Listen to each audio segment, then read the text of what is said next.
Puji Tuhan, Bapak Ibu boleh dinyalakan kamera supaya saya tidak merasa bicara dengan laptop seorang diri. Tapi saya menyadari bahwa saya berbicara dengan anak-anak Tuhan yang baik, yang cantik-cantik, yang ganteng-ganteng, yang luar biasa.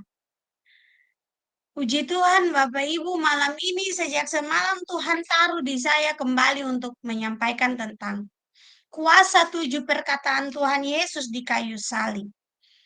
Ini bukan perkataan yang biasa-biasa saja. Perkataan yang Tuhan Yesus sampaikan di atas kayu salib ini adalah perkataan yang penuh makna, yang punya kuasanya sangat besar, saudara, yang bisa membuat saya dan saudara mengalami kelepasan, mengalami kemenangan di dalam kematian Kristus. Sudah mau mati, tinggal menunggu detik-detik kematian. Tuhan Yesus tidak tinggal diam. Tuhan Yesus masih berbicara, dan pernyataan-pernyataan itu punya kuasa yang luar biasa yang saya dan Bapak Ibu saudara harus imani dalam hidup kita. Amin. Saya sangat bersuka cita hari ini. Saya merasakan mengalami kemenangan yang luar biasa sejak semalam dalam saat teduh. Tuhan bukakan, buat apa Tuhan mati? Buat apa Tuhan mati? Dan kita sudah tangkap dari semalam. Tuhan Yesus mati supaya saya dan saudara bisa hidup di dalam Kristus. Kristus di dalam kita. Kalau Tuhan Yesus tidak mati, kita akan sama seperti Abraham. Zaman dahulu, mereka hanya Tuhan hidup di tengah-tengah mereka, tapi Tuhan tidak hidup di dalam mereka. Kita mengalami yang lebih daripada itu. Kristus hidup di dalam kita. Kalau Kristus sudah hidup di dalam kita, berarti kuasa kematiannya mengalahkan dosa. Berarti saudara tidak bisa bilang bahwa saya tidak bisa terlepas dari dosa ini.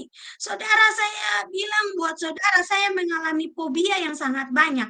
Fobia ketinggian, fobia jarum suntik, fobia alat-alat kasih minum obat yang besar-besar. Tapi perlahan-lahan semua itu hilang ketika saya hidup di dalam Kristus. Saya boleh naik pesawat, saya lihat ke bawah. Dulu kalau saya lihat ke bawah, jantung saya sudah berdebar, mata saya sudah kunang-kunang, semua sudah pusing-pusing. Sekarang tidak lagi, Bapak Ibu. Naik pesawat, puji Tuhan, memuji Tuhan, menyembah Tuhan, malah bisa lihat ke bawah, bisa lihat ke atas.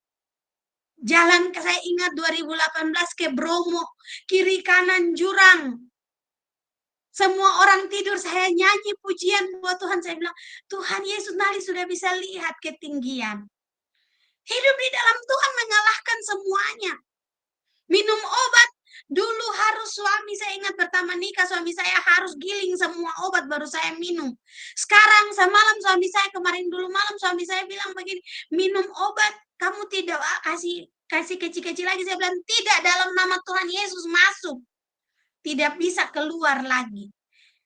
Jarum suntik walaupun masih teriak sedikit-sedikit, tapi puji Tuhan, saya sudah berani memberikan tubuh saya, mana jarum suntiknya, boleh di tubuh kena jarum suntik. Walaupun beberapa kali masih histeris, tapi puji Tuhan, sudah bisa melakukan semuanya. Saya imani, saya yakini, karena saya sudah di dalam Kristus dan Kristus sudah di dalam saya, mengalahkan semua yang namanya ketakutan. Memberikan saya dan saudara kebebasan, bahkan memulihkan saya dan saudara yang punya hubungan bermasalah dengan Tuhan. Bikin dosa mau sapa Tuhan malu-malu. Tuhan, salam Tuhan, selamat malam Tuhan. Mau ngomong sudah malu. Kematian Kristus mengalahkan semua itu. Sehingga saudara dan saya, walaupun merasa tidak layak, dia tetap melayakkan kita menghampiri dia. Malam ini, 7 kuasa pernyataan Tuhan Yesus di kayu salib, kita harus pegang. Kita harus imani. Jadi orang Kristen harus tahu. Saya ingat dulu waktu masih kecil, ini menjadi soal cerdas cermat.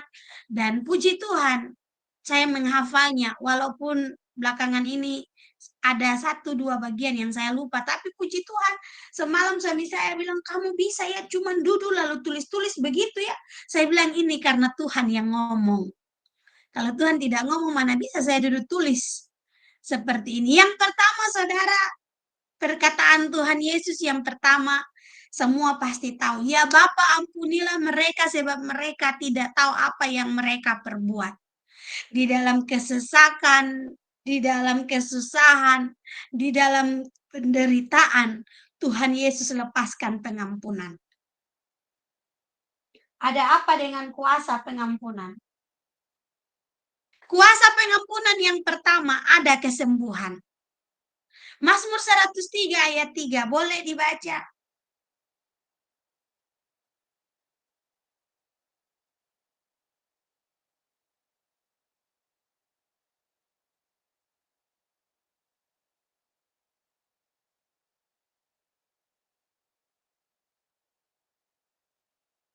Boleh dibaca, minta tolong satu orang baca. Demikian firman Tuhan, Dia yang mengampuni segala kesalahanmu, yang menyembuhkan segala penyakitmu. Amin. Amin. Ada kesembuhan di dalam kuasa pengampunan. Bapak, Ibu, dan saya harus belajar mengampuni setiap hari. Ingat pengajaran yang disampaikan oleh Ibu Evan. Setiap 2 detik harus mengampuni. Setiap 2 detik harus mengampuni. Orang yang mau mengampuni, orang yang bisa mengampuni, itu adalah orang yang diberikan kekuatan dan kuasa yang besar dari surga. Tuhan Yesus dalam penderitaan yang luar biasa, Tuhan Yesus masih lepaskan pengampunan. Ya Bapa, ampunilah mereka sebab mereka tidak tahu apa yang mereka perbuat. Saya percaya kalau Tuhan Yesus itu orang Ambon, dalam keadaan diderita, dalam keadaan dipaku di kayu salib, mengalami penderitaan yang luar biasa, pasti Tuhan Yesus bataria dari atas kayu salib. Tunggu beta naik di surga, beta panggil beta ku Bapa turun makan kamu semua. Tapi luar biasa, Allah kita ini bukan Allah yang, wow, bukan Allah, saya selalu bilang ulang-ulang, bukan Allah yang kaleng-kaleng.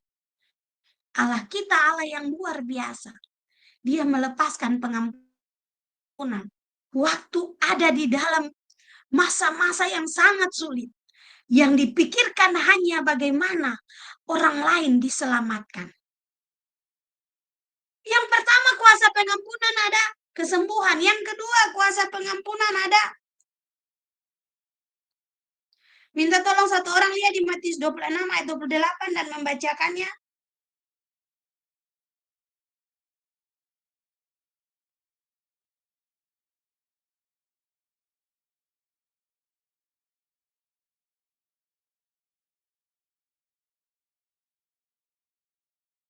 Matius 26 ayat 28, firman Tuhan, sebab inilah darahku, darah perjanjian yang ditumpahkan bagi banyak orang untuk pengampunan dosa. Amin. Nah,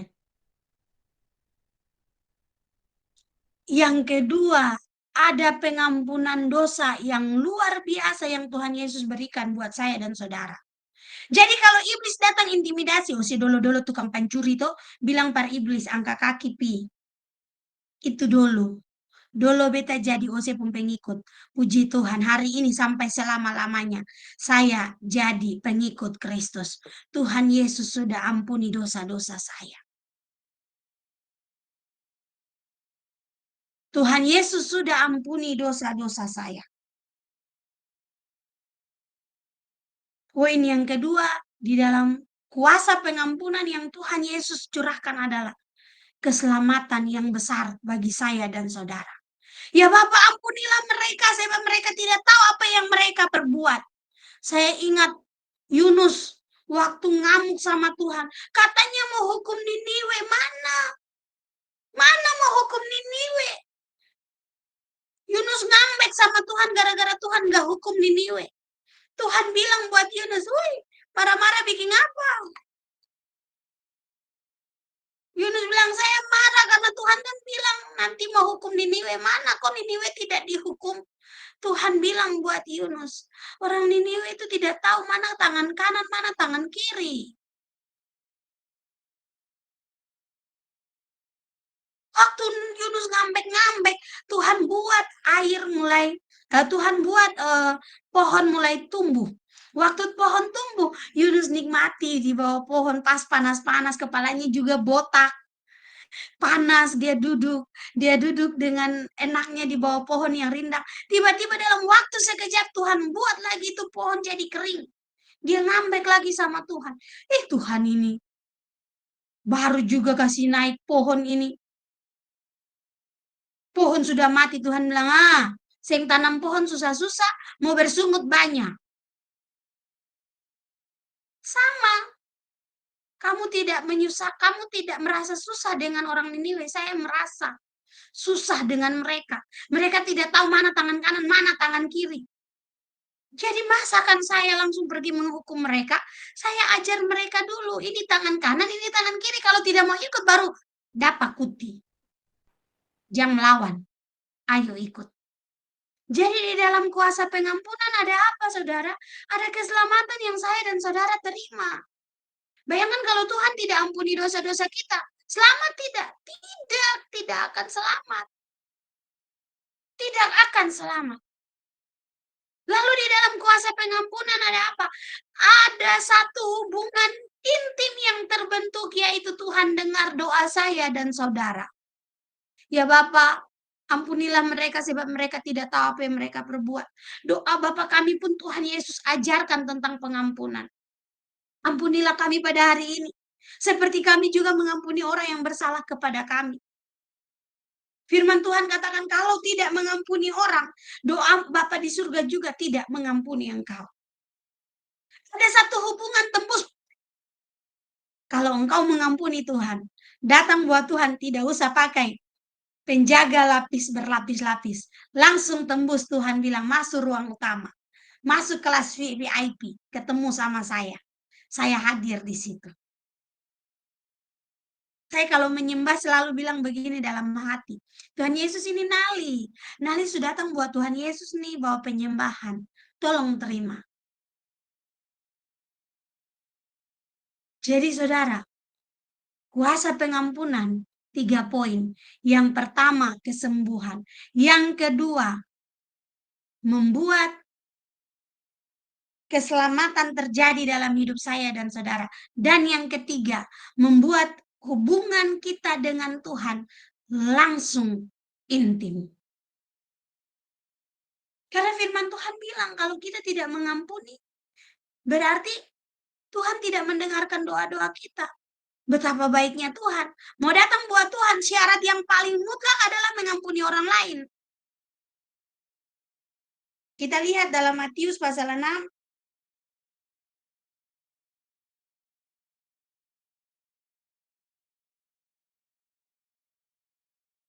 Ayatnya yang ke-14 dan 15. Matius pasal 6 ayat 14 dan 15, beginilah firman Tuhan. Karena jikalau kamu mengampuni kesalahan orang, Bapamu yang di sorga akan mengampuni kamu juga. Tetapi jikalau kamu tidak mengampuni orang, Bapamu juga tidak akan mengampuni kesalahanmu. Amin. Amin. Saudara, kuasa pengampunan itu membuat saya dan saudara punya hubungan intim dengan Tuhan.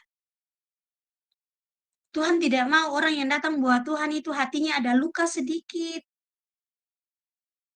dengan orang lain, sakit hati dengan orang lain, benci dengan orang lain. Karena Allah kita itu Allah yang penuh kasih. Jadi tangkap ini kuasa perkataan Tuhan Yesus yang pertama, ya Bapa, ampunilah mereka karena mereka tidak tahu apa yang mereka perbuat. Bicara tentang pengampunan. Kuasa pengampunan membuat saya dan Bapak Ibu mengalami hal-hal yang luar biasa. Mengalami hal-hal yang hebat dan dahsyat. Yang kedua, perkataan Tuhan Yesus yang kedua, hari ini engkau bersama-sama dengan aku di Firdaus. Aku berkata kepadamu hari ini engkau bersama-sama dengan aku di Firdaus. Saudara, poin kedua ini Tuhan Yesus ngomong waktu merespon orang yang sementara disalib bersama-sama dengan Tuhan Yesus. Orang itu dia membela Tuhan.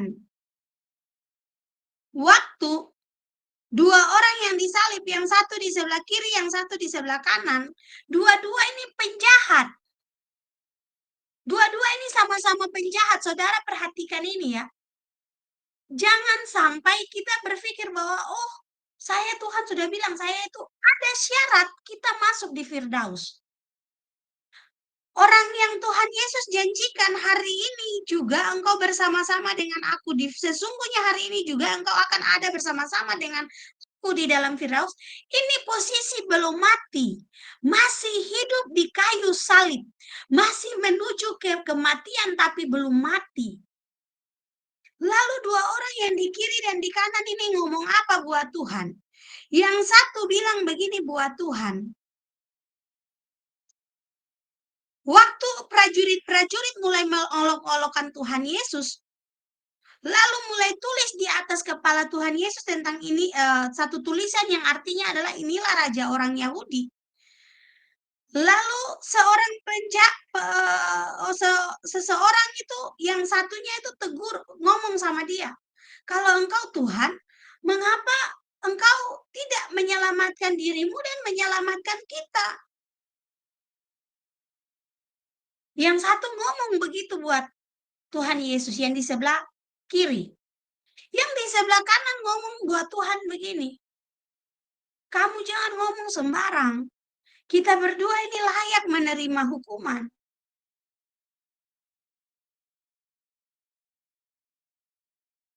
Tapi orang ini, dia tidak berbuat sesuatu yang salah. Kalau kita ini salah, jadi kita dihukum. Tapi orang ini dia tidak salah. Dia dihukum. Lalu dia bilang buat Tuhan Yesus, habis dia tegur temannya, dia bilang buat Tuhan Yesus begini, Yesus, ingatlah aku apabila engkau datang sebagai Raja. Secara tidak langsung dia percaya Yesus adalah Raja.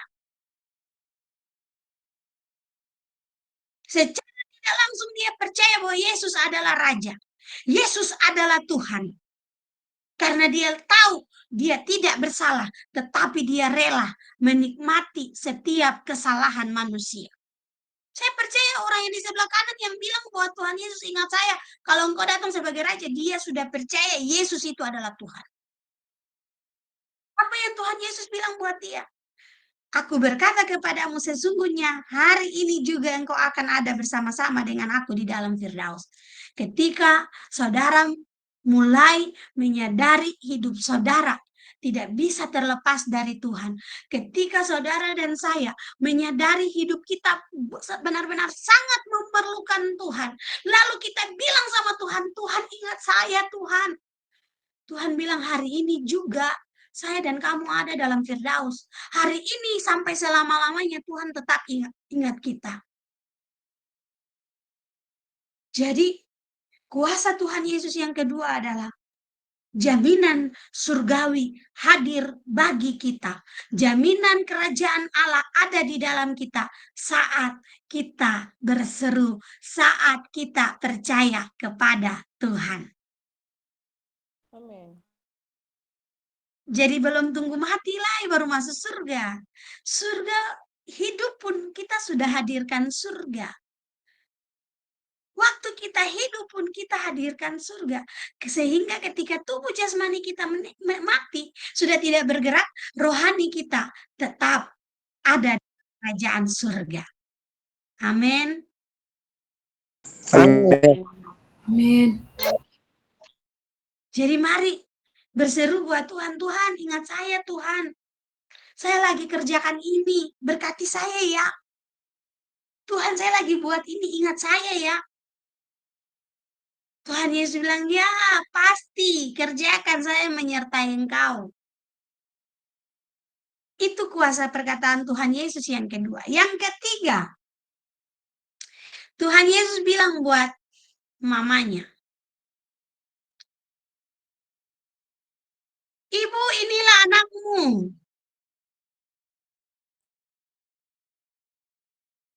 Inilah ibumu.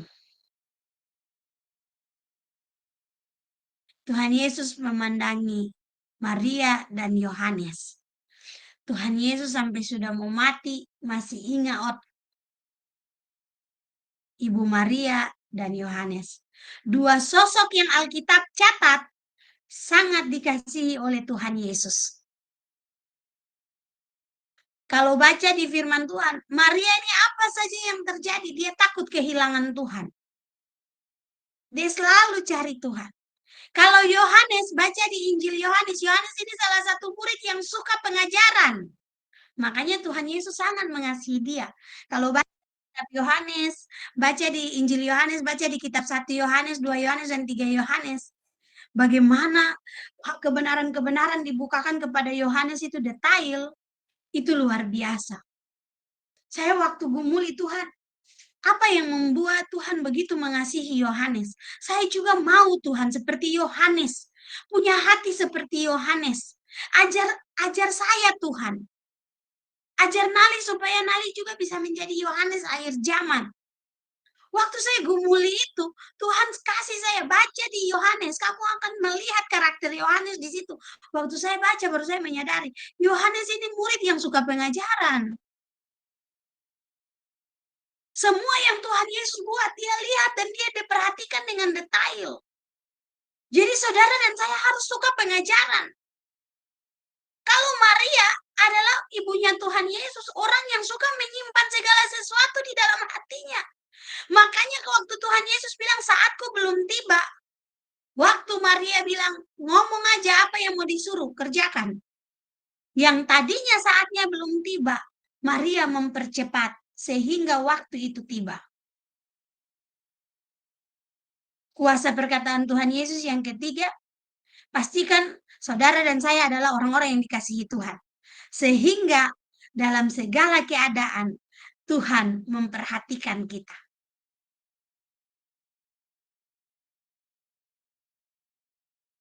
Tuhan tidak tinggalkan kita. Bayangkan Tuhan Yesus sampai sudah mau mati, Tuhan Yesus bilang buat Yohanes, Yohanes ini ibumu. Pandang Yohanes lalu bilang buat dia, ini ibumu. Bilang buat Ibu Maria, Maria ini anakmu. Ibu ini anakmu.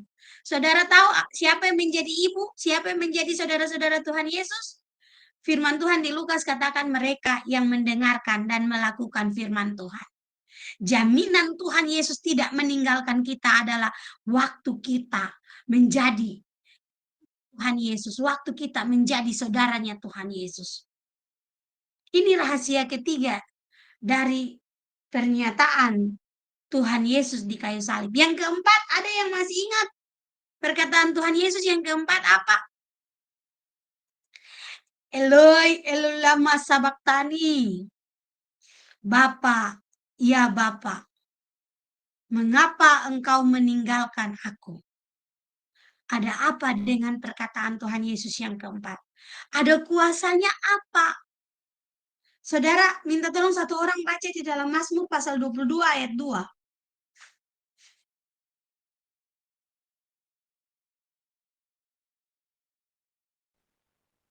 Demikian firman Tuhan.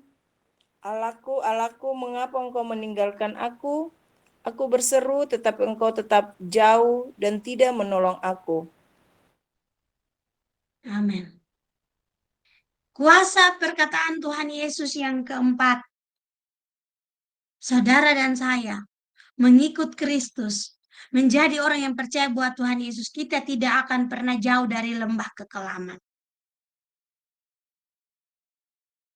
Kita tidak akan pernah jauh dari lembah kekelaman. Ternyata sebelum Tuhan Yesus ngomong ini, Daud sudah bilang, Daud pernah ada di dalam lembah kekelaman. Dia bilang, aku berseru-seru pada waktu siang, tetapi engkau tidak menjawab pada waktu malam. Tidak juga aku tenang. Ada saat di mana saudara mengalami masa-masa sulit. Sepertinya Tuhan tidak peduli. Saya mau bilang Tuhan bukan tidak peduli. Tuhan lagi tidur di dalam perahu hidupmu. Kemarin saudara saya tiba-tiba diperhadapkan dengan situasi yang sulit. Beban hidup yang cukup sangat berat. Saya ngomong sama Tuhan, Tuhan, saya tidak membangunkan engkau dalam perahu hidup saya, dalam hati saya. Saya biarkan engkau tidur dengan tenang, istirahat dengan tenang. Badai ini akan segera berlalu. Karena saya tidak sendiri, Tuhan Yesus ada di dalam saya. Makanya, saudara, poin pertama, kedua, dan ketiga, dan keempat ini saling berhubungan. Ini saling berhubungan. Yang pertama, saudara bisa mengampuni, berarti kekuatan besar sudah jadi milik saudara. Waktu Tuhan Yesus bilang, ya Bapa ampunilah mereka, itu sebenarnya kekuatan yang sementara. Dia kumpul kembali untuk menyelesaikan misi keselamatan yang sedang dikerjakannya. Jadi Bapak, Ibu, dan saya harus punya hati yang mengampuni, supaya kekuatan terus ada dalam diri kita. Tadi waktu di atas motor, Tuhan bilang buat saya begini, banyak orang sakit hati datang buat Tuhan tanpa membereskan hatinya. Bahwa sakit-sakit hatinya buat Tuhan. Tuhan tidak pernah buat kamu sakit hati. Yang membuat saya dan saudara sakit hati adalah ego kita sendiri. Hati kita sendiri. Bayangkan kalau sakit hati, Tuhan ingatkan saya gini, Nali, kamu bayangkan kalau kamu sakit hati, di mana pusat kehidupanmu yang lagi sakit, berarti semua akan berpengaruh. Saya bilang sama Tuhan, iya ya Tuhan ya. Kalau gitu mulai angkat roh hati sakit dalam diri saya, Tuhan. Angkat Tuhan, angkat roh sakit hati dalam diri saya. Kadang saya sakit hati, lihat orang yang salah, lalu dia senang-senang saja. Dia bersuka cita dengan kesalahan dia dan orang lain yang kena imbas. Kadang saya sakit hati. Pada firman Tuhan sudah bilang, jangan sakit hati karena orang itu buat dosa. Jangan iri hati kepada orang fasik. Saya senyum-senyum sama Tuhan, saya bilang, iya ya Tuhan, kadang-kadang saya yang buat pusat hidup saya, hati saya, rusak sendiri. Jadi mari saudara, jaga hatimu. Jaga hatimu di hadapan Tuhan. Kalau kita ada dalam lembah-lembah kekelaman, saya sudah bergumul untuk suami saya, istri saya, anak saya, kakek saya, nenek saya, orang tua saya, papa saya, mama saya. Berapa lama kamu bergumul? Saya sudah bergumul 1 bulan, belum ada jawaban. Terus bergumul. Tapi saya sudah mau jalan 1 tahun, belum ada jawaban. Terus bawakan mereka kepada Tuhan. Kalau mereka tidak berubah, pastikan engkau yang berubah semakin intim di dalam Tuhan. Kalau engkau sudah mengalami perubahan, percayalah, Tuhan akan mengubah mereka lewat hidupmu. Itu Ben, mama biasa bangun pagi mulu paling banyak. Sekarang mama bangun pagi, mama mulu tidak banyak lagi. Itu Ben, papa biasa kalau pulang marah-marah. Kali ini papa pulang tidak marah-marah lagi. Ada apa? Saya kalau jujur itu biasa dimarahin. Sekarang saya jujur, saya tidak dimarahi. Ada apa ini? Ada apa? Ketika orang-orang sekeliling mulai melihat perubahanmu, jangan kaget kalau Tuhan mengubahkan mereka. Karena engkau sudah lebih dahulu berubah. Jadi kita masuk dalam lembah kekelaman. Itu bukan sesuatu yang mengerikan. Sekali lagi ingat, masuk lembah kekelaman itu bukan sesuatu yang mengerikan. Daud bilang, sekalipun aku berjalan dalam lembah kekelaman, aku tidak takut bahaya. Sebab gadamu dan tongkatmu itulah yang menjadi peganganku. Pastikan kita ada di poin ketiga. Menjadi ibunya Yesus, menjadi saudara-saudaranya Yesus. Sehingga kalau kita mengalami masa-masa yang sulit, kita tidak bilang, Bapa, engkau, ya Eloi, Eloi lama. Artinya, ya Allahku, mengapa engkau tinggalkan aku? Bahkan kalau itu pun kita bilang, kita cukup berbicara dengan air mata. Saya merasa sepertinya Tuhan meninggalkan saya. Tapi saya tidak apa-apa. Karena saya terus mengejar Tuhan. Tuhan Yesus pernah ada di titik. Sepertinya Bapa meninggalkan dia. Ini kemanusiaan Tuhan Yesus yang muncul. Ini kemanusiaan Tuhan Yesus yang muncul. Saudara, saya mau bilang, waktu kita mengalami masa-masa sulit, waktu kita berdoa sama Tuhan, sepertinya doa tidak dijawab. Masalah makin hari makin bertambah. Persoalan makin hari makin bertambah. Mari sukacita. Karena sukacita itu mempercepat dan mempermudah keadaan.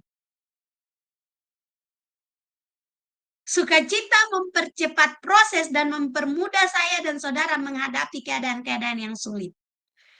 Saya ingat masa-masa sulit. Bahkan sampai hari ini pun ada masa-masa sulit yang saya alami. Saya suka ketawa, saudara. Di rumah saya dan suami, kami saling buat hal yang membuat akhirnya kalau ada yang WhatsApp, lihat hari ini story saya isinya apa. Pagi-pagi suami saya sudah goyang. Dia selesai goyang, dia bilang, bangun, ganti. Dia goyang, kalau lihat banyak yang langsung komen ketawa, ketawa, ketawa. Saya senyum-senyum, saya bilang sama Tuhan, sukacita yang dari surga tidak bisa menggantikan apapun. Jadi kalau saudara dan saya mengalami masa-masa sulit, jangan tertekan. Murid-murid waktu badai sangat besar, ombak sangat besar, mereka mulai berteriak, Yesus, Yesus, sampai murid-murid bilang, tidur, tidur, jalan terus, nanti kalau kita binasa bagaimana? Tuhan Yesus bangun, Tuhan Yesus hardik itu angin, Tuhan Yesus marah murid-murid. Mari berbanyak sukacita untuk menggerakkan tangan Tuhan. Hari ini doamu belum dijawab Tuhan, sukacita. Ya. Tuhan tidak diam, Tuhan dengar. Tuhan lagi kerjakan. Bilang buat Tuhan gini, Tuhan, jangan lama-lama Kak. Kalau terlalu lama, Tuhan kasih beta kesabaran. Kasih saya kesabaran. Supaya saya ikut alur Tuhan. Karena Tuhan tidak pernah terlambat. Tidak juga terlalu cepat. Selalu tepat pada waktunya. Jadi saudara, poin yang keempat, Eloi Eloi lama sabaktani. Ya Allahku, mengapa engkau meninggalkan aku? Yang kelima, Tuhan Yesus teriak, aku haus. Habis teriak, Bapa, Bapa, mengapa engkau tinggalkan aku? Tuhan Yesus bilang, haus. Saudara, Matius 5 bilang, berbahagialah orang yang lapar dan haus akan kebenaran. Karena mereka akan dipuaskan. Tuhan Yesus mengalami titik haus yang pertama pada saat ada di kayu salib. Kedua, pada saat ada di kayu salib. Yang pertama, pada saat ada di padang gurun. Titik haus Tuhan Yesus yang kedua ada di kayu salib. Yang pertama pada saat sebelum memulai pelayanan. Yang kedua, setelah akan mengakhiri seluruh rangkaian pelayanan. Apa yang terjadi?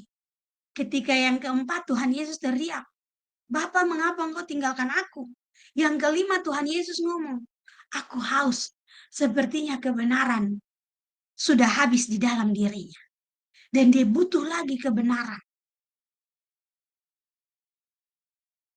Makanya Tuhan Yesus bilang, aku air hidup.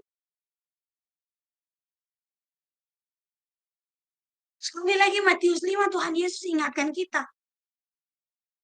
Berbahagialah orang yang lapar dan haus akan kebenaran.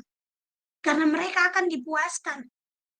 Tuhan Yesus cari pemuasan secepatnya. Di hadapan Tuhan. Dan saudara lihat waktu Tuhan Yesus teriak, aku haus. Apa yang didapat? Dikasih asam. Di mulutnya. Untuk menggenapi apa yang sudah disampaikan oleh Bapa di surga. Yang Tuhan Yesus lakukan hanya penggenapan firman Tuhan.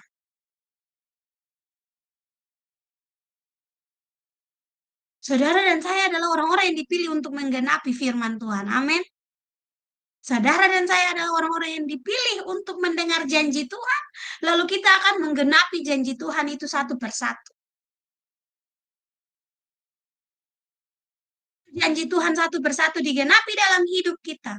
Saudara dan saya adalah orang-orang yang berkemenangan di dalam Kristus.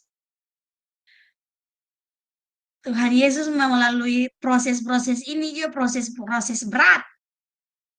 Jadi kalau saudara punya masalah, ada tantangan, ada, ingat tidak melebihi kekuatanmu. Tuhan Yesus lebih berat dari kita. Saya tadi pagi ngomong sama Tuhan gini, Tuhan, terima kasih. Masalah paling banyak, pergumulan paling banyak. Harus topang doa buat orang banyak. Terima kasih. Ini makanan-makanan lesat. Ini makanan-makanan lesat. Tiba-tiba Tuhan taruh begini buat saya. Iya, domba itu posisinya di mana, saudara? Masih ingat? Domba tempatnya di mana? Padang gurun. Amin.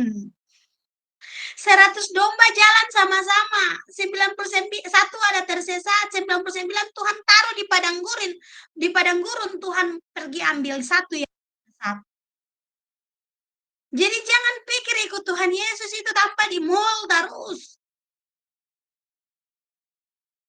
Tanpa di kamar AC terus.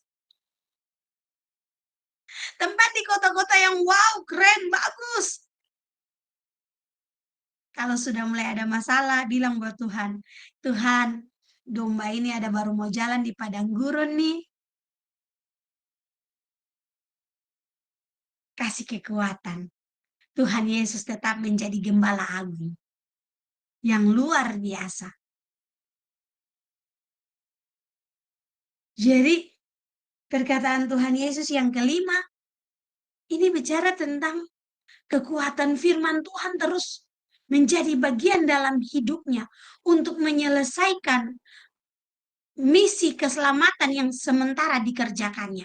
Saudara dan saya juga harus selalu punya rasa lapar dan haus akan kebenaran firman Tuhan.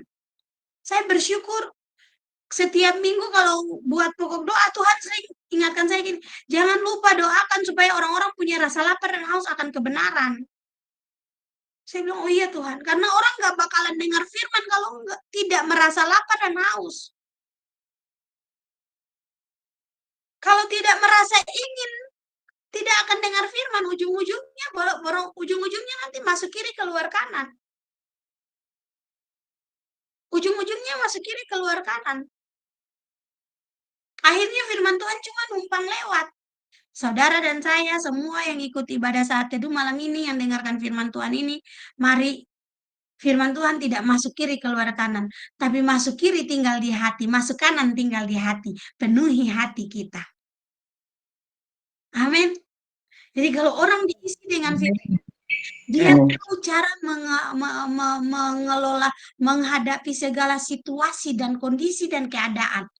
Bahkan kalau keadaannya tidak enak, dia bisa buat jadi enak. Situasinya tidak enak, dia bisa buat situasinya jadi enak.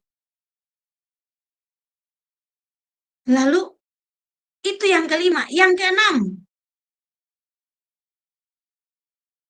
Tuhan Yesus bilang apa?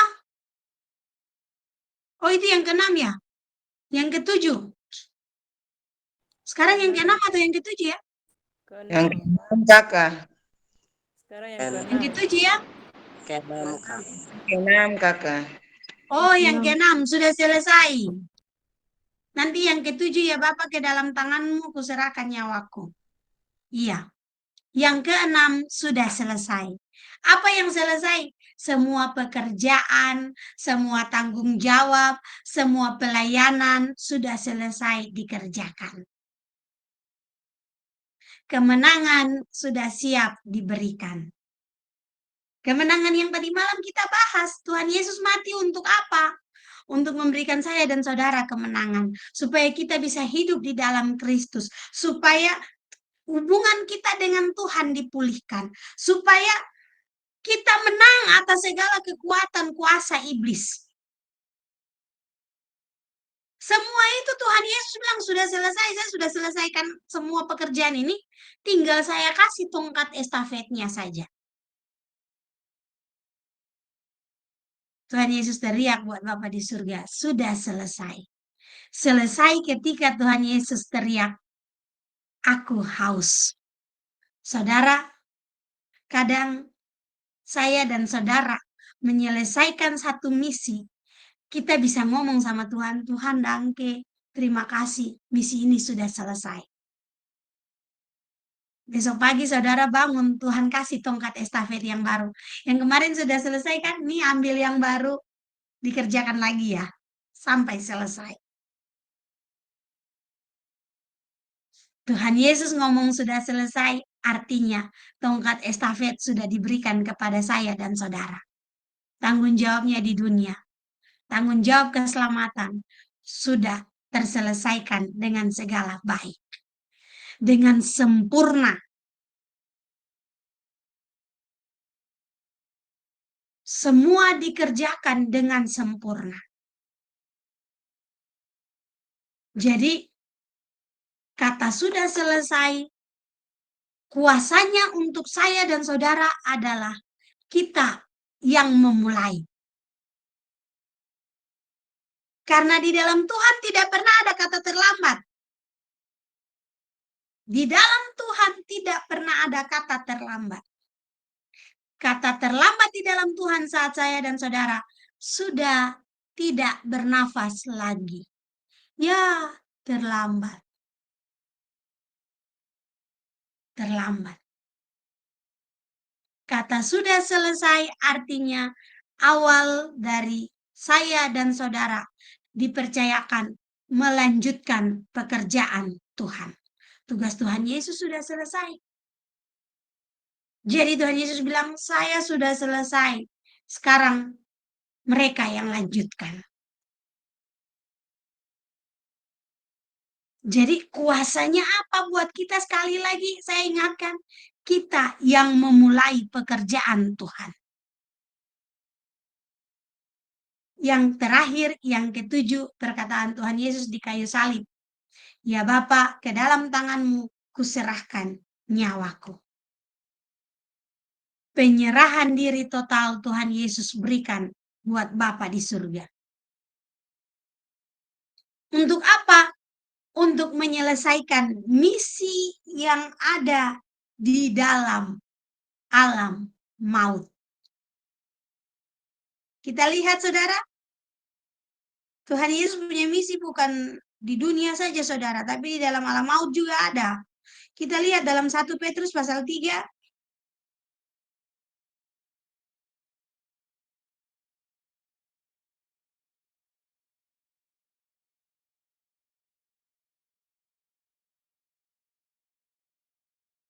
Satu Petrus pasal 3 ayat 18 dan ayatnya yang sampai dengan ayatnya yang ke-20.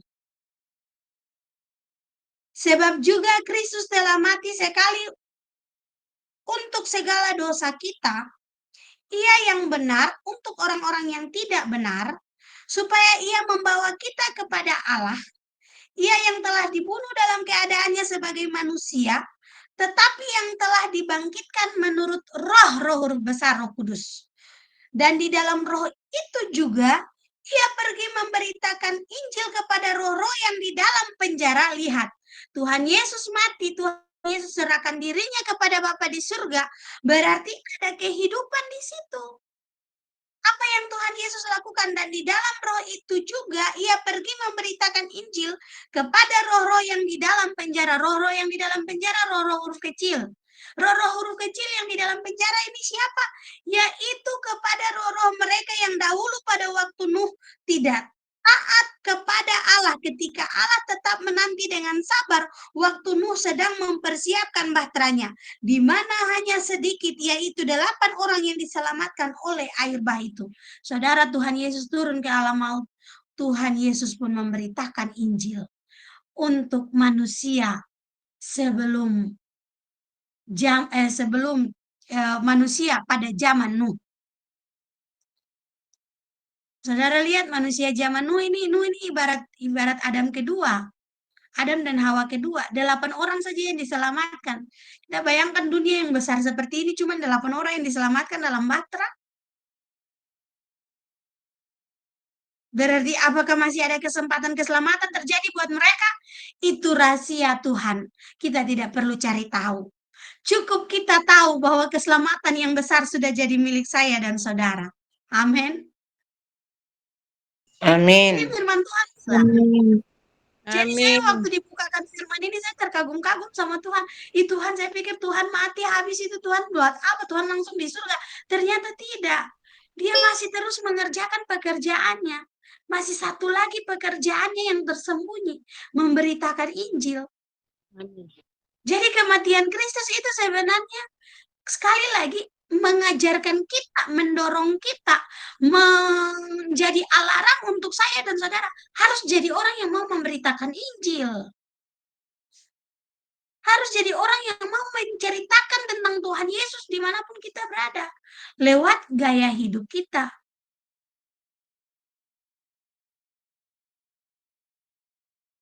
Bisa pakai media apa saja. Yang penting ayo ngomong cerita tentang Tuhan. Kalau orang bilang, sok suci, sok kudus. Ya tidak apa-apalah.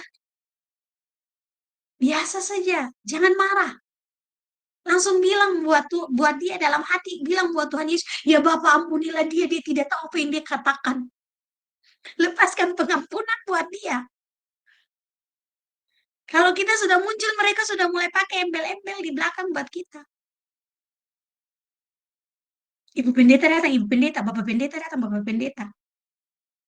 Langsung bilang buat dia, langsung jawab saja buat mereka. Sini jemaatku, aku mau memberkati kalian. Saudara, saya kemarin waktu masa peralihan pimpinan yang baru mau datang, saya ditelepon sama beberapa orang teman baik saya. Saya ditelepon terus mereka bilang buat saya gini, Nali. Saya bilang, tumben telepon kenapa? Boom. Makasih selamat atas bos baru. Saya bilang, oh terima kasih. Terus mereka bilang yang ada nanti Nali tiap hari dengan bos baru KKR sudah ini. Saya ketawa setengah mati. Saya bilang KKR lah. Terus KKR supaya terjadi pertobatan di mana-mana. Lalu akhirnya mereka tertawa. Ada lagi yang bilang, Nali buka komsel saja di rumah dinas. Saya bilang, nak, nanti kalau Tuhan izinkan, orang rumah dinas semua jadi saya punya jemaat saja. Karena bos baru kan tidak bisa jadi pendeta di Dobo. Saya bilang begitu. Tidak bisa buka gereja di Dobo. Jadi nanti semua orang rumah dinas jadi saya punya jemaat. Pak, semua teman-teman pada tertawa buat saya. Semua pada tertawa saya. Semua tertawa. Puji Tuhan kami waktu hari Senin kemarin pergi pelayanan ke lapas. Kami kasih salah satu teman dia yang pimpin pujian. Nah, dia ambil itu nyanyian GPM, pelengkap kidung jemaat. Nah, puji Tuhan waktu dia pilih lagu-lagu itu, saya bilang buat dia, malam datang ke kantor supaya kita latihan lagu-lagu ini, besok kita bisa nyanyi. Dia bilang, iya. Puji Tuhan, malamnya kita nyanyi. Salah satu teman saya bilang buat saya gini, Nali, Pak kayaknya tidak tahu lagu-lagu ini. Saya bilang, Pak juga harus belajar lagu-lagu ini. Ini juga lagu-lagu yang mempermuliakan nama Tuhan.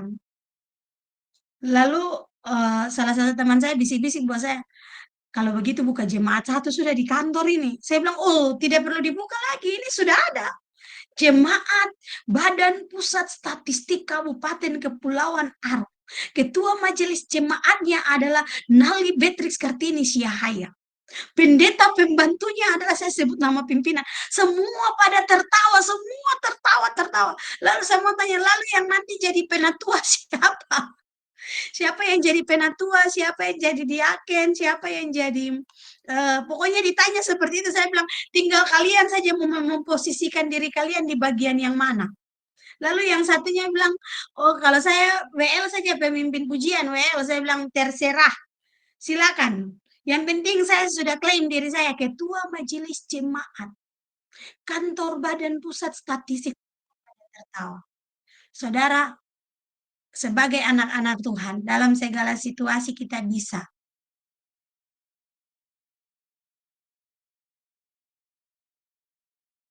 Dalam segala situasi, saya dan saudara pasti bisa. Menghadapi segala keadaan dalam bentuk apapun. Karena kita ada dalam genggaman Tuhan.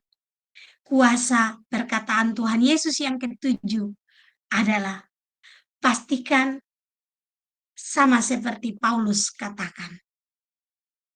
Kita mengakhiri pertandingan dengan mencapai garis finish. Yang semalam saya sampaikan, salah satu kesaksian,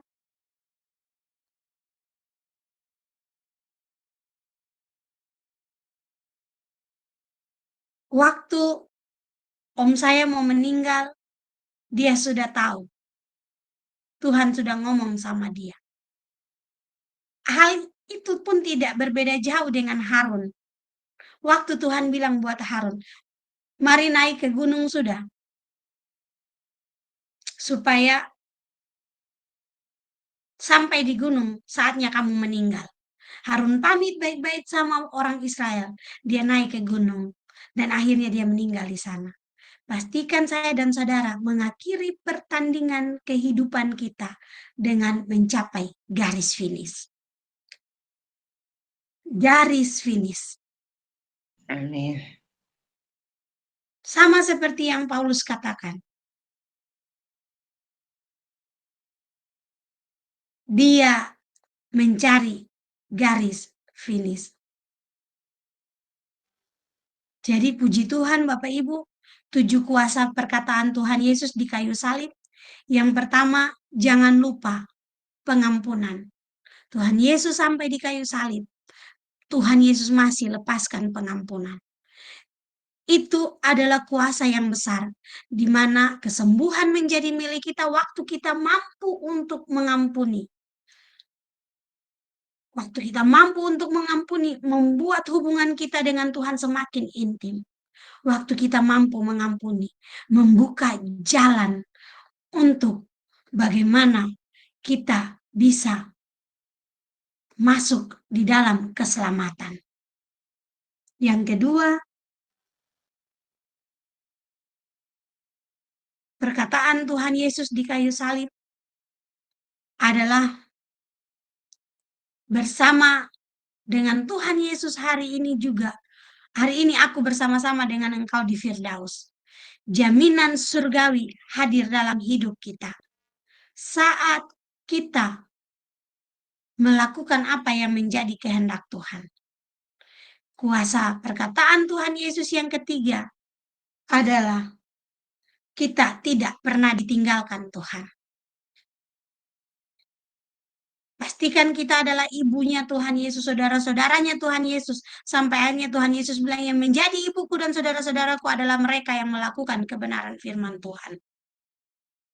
Kuasa perkataan Tuhan Yesus yang keempat, jangan takut dengan lembah kekelaman. Lembah kekelaman itu harus ada. Supaya saya dan saudara tetap berpegang kepada gada dan tongkat Tuhan. Dan kita keluar sebagai orang-orang yang berkemenangan. Jaminan kuasa Tuhan, kuasa perkataan Tuhan Yesus. Yang kelima, aku haus. Pastikan kita adalah orang-orang yang menggenapi firman Tuhan. Orang-orang yang selalu memiliki rasa lapar dan haus akan kebenaran, yang mau terus berpegang kepada firman Tuhan. Dan jaminan kuasa perkataan Tuhan Yesus yang keenam, sudah selesai. Artinya, waktu kita memegang firman Tuhan, kitalah yang memulai. Tuhan Yesus sudah menyelesaikan bagian kita untuk memulai pekerjaan Tuhan. Memulai karya Tuhan. Tongkat estafet sudah diberikan ke tangan kita. Dan yang terakhir, pastikan semua kita masuk garis finish bersama-sama. Pastikan semua kita menyelesaikan pertandingan kehidupan ini dengan kemenangan. Kita lihat ayat terakhir.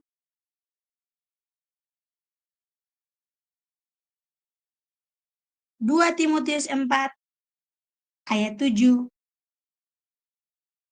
dan ayatnya yang ke-8.